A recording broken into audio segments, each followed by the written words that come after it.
Hello guys! For today's video ay magluto tayo ng laoy. Oh, sarap.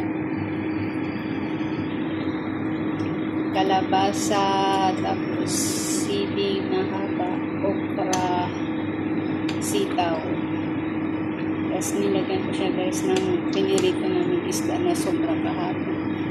Tapos mamaya lagyan ko siya ng malunggay.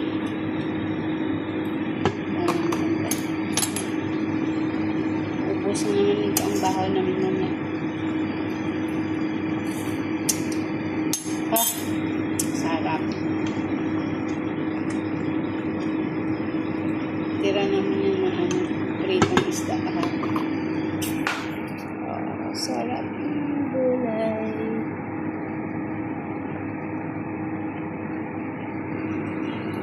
Love oil. Okay guys, bye bye. See you on the next video.